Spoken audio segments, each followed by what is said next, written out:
Hi, everybody, and welcome back to another episode of Appalachian Drams. We're going to do a blind tasting of all five batches. That's right, batch 1, 2, 3, 4, and 5 of the Russell Reserves 13 versus the first batch of the Russell's Reserve 15. So, as you guys probably saw, I did a short the other day of me doing a bottle kill, bottle chug of the Russell's 15. I did take about a 1 ounce sample of that out before because I knew these five samples were coming.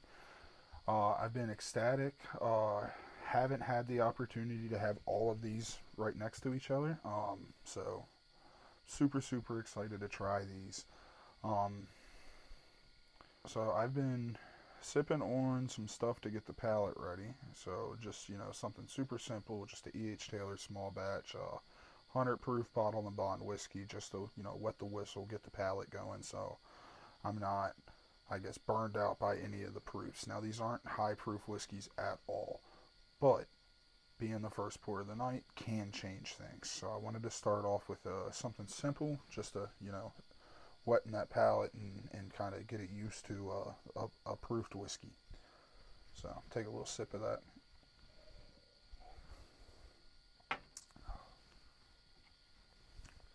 And of course, we do have something to cleanse the palate in between pours. And then in front of me, I've got 6 Glens. So I'd like to take the time to give a special thanks to my girlfriend who took her time to label all these batches and then give me the answer key right here, which I have in my pocket. Oh, without further ado, we're going to go ahead and dive in. So let's cleanse the palate a little.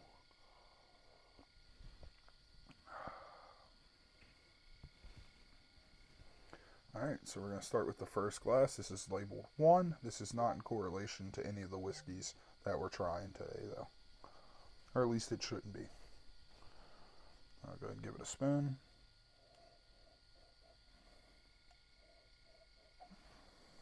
Give it a sniff. So, I guess the proper way to sniff a whiskey, or to nose a whiskey to say, is one nostril at a time with your mouth open. So we do that at a 45-degree angle, and we open our mouth. I like to do it the old-fashioned way as well, but you do get a little bit of that ethanol or that proof. Look at the color. Pair it against the other 5. So with the lighting out here, it might be a little difficult with the quantity of whiskey that's in these glasses to see a noticeable color difference between the 15. I think I have an idea just based on color which one might be the 15. We're going to go ahead and taste it.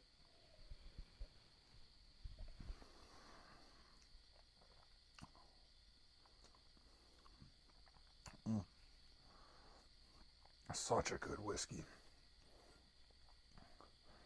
You get those beautiful Russell just notes. It's oaky, cherry, just a hint of vanilla. Just sweetness, but nothing overpowering. Something that, if I could, I would drink it all day.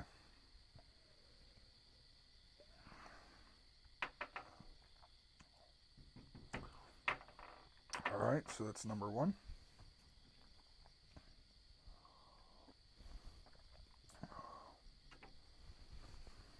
Do a little water. And we're going to go straight into glass number 2 here.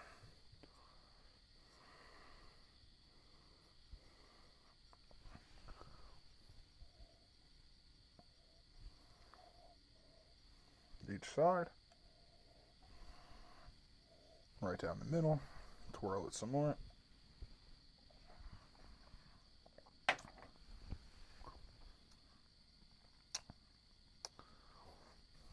I think I know what that is. And based on what we have in front of me, guess you guys can probably guess what I think it is as well, because I've only tried 2. Based on color and immediate taste, I think I know this is Russell's 15. So we're going to call it early and say number 2 is Russell's 15. Now, I'm not going to be able to decide between these 5 batches or Russell's 13 if that's what I have in front of me, um, because I have not had all 5 batches. So we're going to keep tasting here. Taste some water.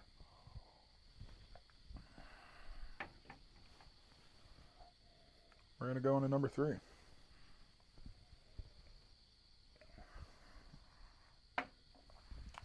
Now that was completely different than the 2 I've tried. A lot more oak forward. Just as smooth as the other 2. Now I'm starting to worry.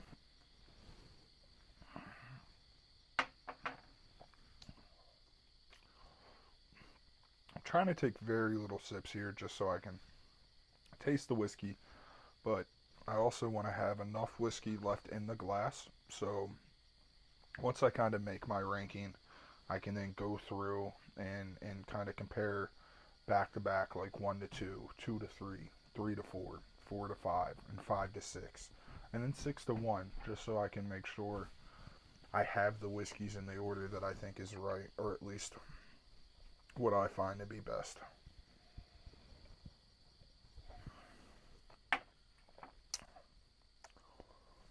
So, Glen 4 here, we have a little more fruit note, especially more fruit note than present in Glen 3. Uh, Nowhere near the oakiness, and almost a little tang that I'm not really familiar with.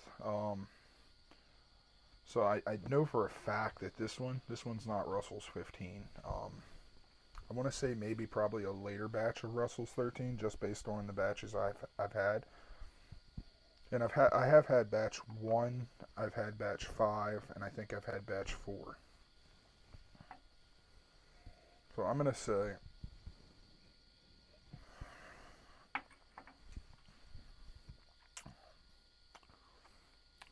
yeah, definitely a lot more cherry forward. Not heavy on the oak at all whatsoever. I like it though. I don't know if I like it more than the other ones yet. We'll see here in a second.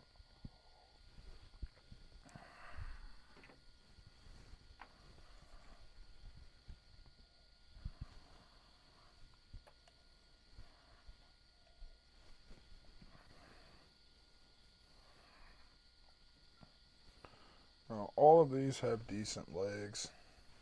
Don't know if you can see that on the camera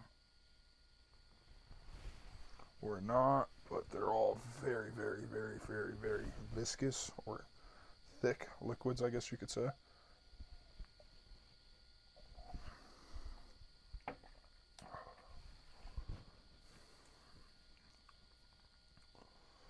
So, out of the 3 that I have here in front, or the 3 or 4 that I've tried here in front of me, separating the Russell's 15, right off the bat, I'm going to say this Glen is probably my favorite. So number 5 is probably my favorite out of the ones I think that are not Russell's 15. And I almost want to go back and try Glen 2 and Glen 3 just to see if I may have mixed up those 2. I think 3 has a chance of being Russell's 15 just based on the oakiness that's present in it.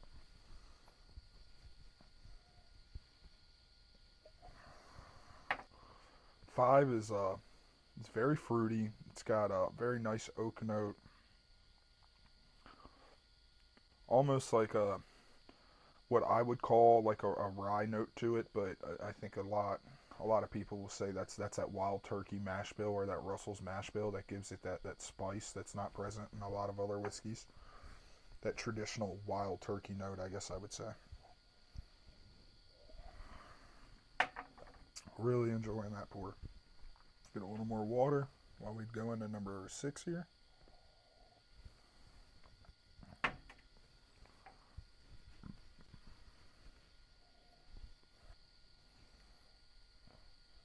Let me see if I can capture this, but it's not as thick. It does have some decent legs. Not as thick as the last couple.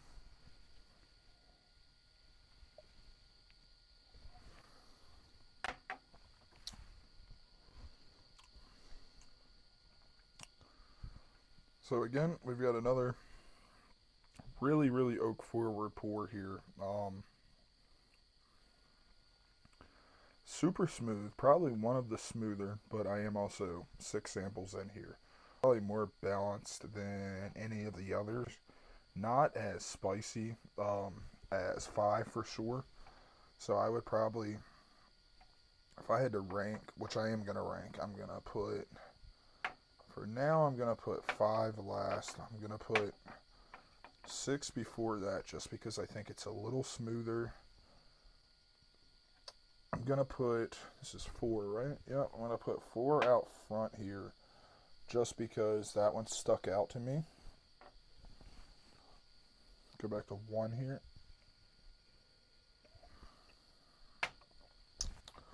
So I'm going to put 1 right next to 6 here because, actually, I'm going to put it just behind 6.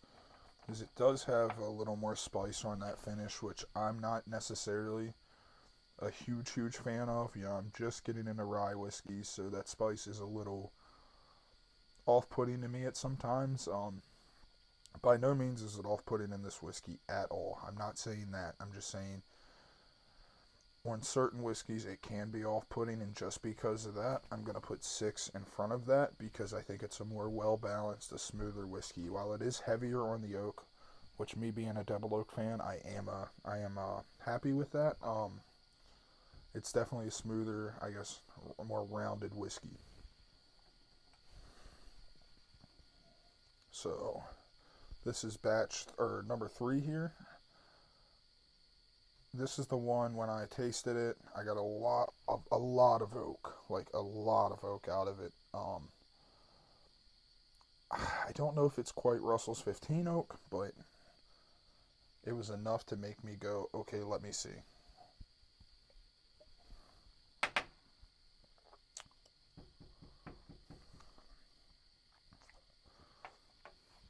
Let me grab the one that I think is Russell's 15.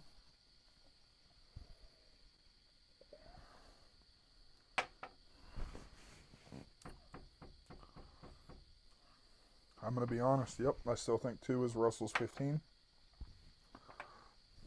So we'll keep that one separate.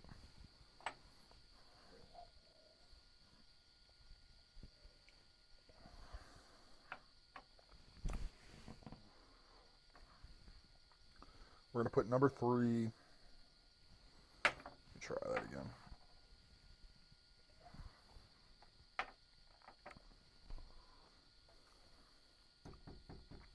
We're going to put number 3 last, actually. Because now that I go back to it a couple times, it's probably the spiciest of the group. Which again, like I said, me being a wheated double oak drinker, it's not necessarily something that I look for out of a whiskey. While I can drink that all day, don't get me wrong, it's not something that,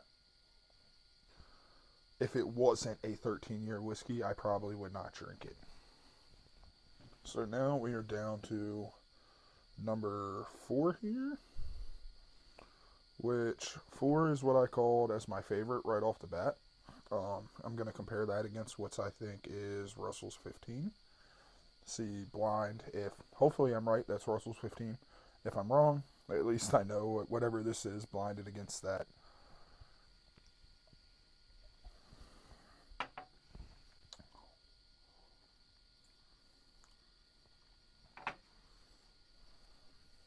That's good.